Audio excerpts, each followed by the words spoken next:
नमस्कार शेतकरी मित्रांनो, स्वागत आहे आपल्या सर्वांच्या पेजवरती। शेतकरी मित्रांनो, मी सकाळच्या व्हिडिओमध्ये देखील सांगितलं होतं, मी आज या 6 गावांचा दौरा करत आहे आणि या 6 गावांचा दौरा करत असताना मित्रांनो, तुम्ही मागील व्हिडिओमध्ये बघितलं गाडीवाटमध्ये सर्व शेतकरी आहेत आणि हे सर्व शेतकरी कुठून स्थलांतर झालेले नाहीत। तर मित्रांनो, हे सर्व शेतकरी यांचे पूर्वजांच्या जमिनी, आजोबा पंजोबापासून पूर्वजांपासून मित्रांनो या सर्वांच्या या ठिकाणी जमीन आहे या ठिकाणी। आणि मी गाडीवाट या गावामध्ये जर बघितलं तर 90% शेतकऱ्यांच्या जमिनी त्यामध्ये जात आहेत। 90% शेतकरी भूमिहीन होत आहेत।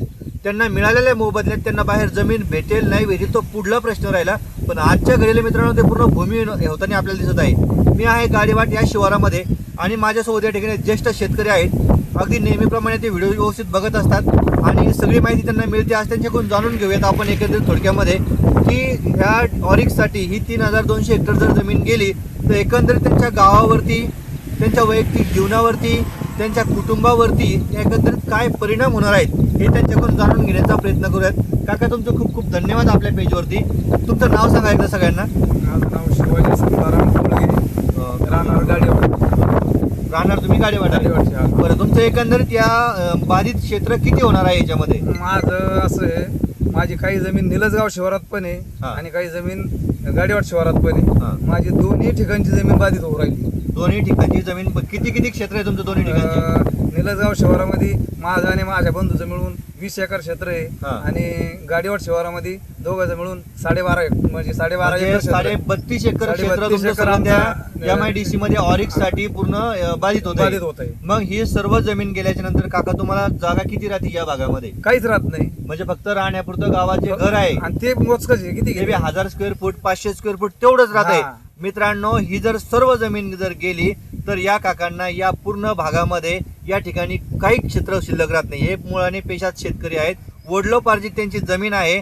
तर मग आता ते तुम्हाला जर स्थलांतरित व्हायचं असेल तर आजूबाजूला इथं स्थलांतरित होता येईल का तुम्हाला? कुठं होणार आहे?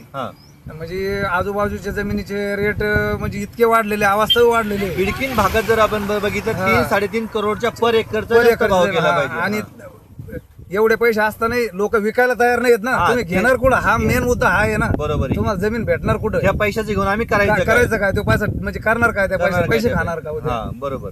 आणि उद्याची पुढच्या पिढीचं काय होणार? परत पुढल्या पिढीचं काय होणार? आणि जे गाव असतं, गावाचा जो यकोबा तयार झालेला असतो, सगळे जे जीव मिळालेले असते, हे लोक पांगल्याच्या नंतर एक एक माणूस कुठं राहणार?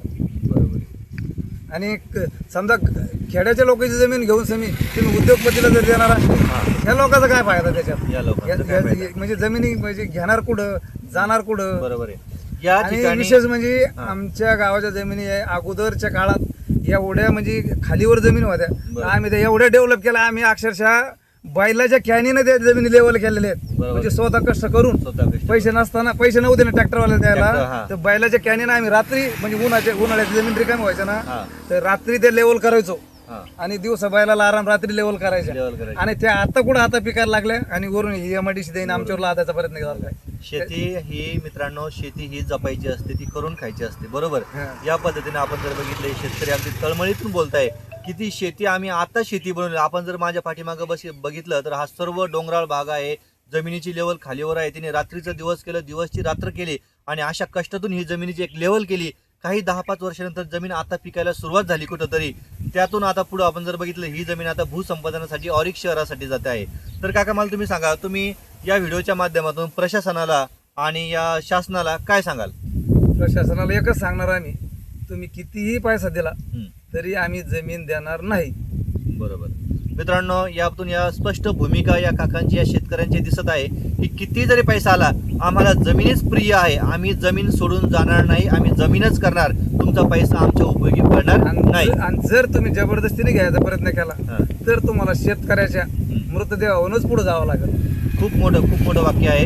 नक्की मित्रांनो, हा व्हिडिओ आपण शासनापर्यंत पोहोचवण्याचा आपल्या माध्यमातून काम करणार आहोत। खूप धन्यवाद काका तुमचं, तुम्ही आमच्याशी पेजवरती संवाद साधला। भेटत मित्रांनो अशाच वेगवेगळ्या माहितीसोबत वेगवेगळ्या व्हिडिओमध्ये। धन्यवाद।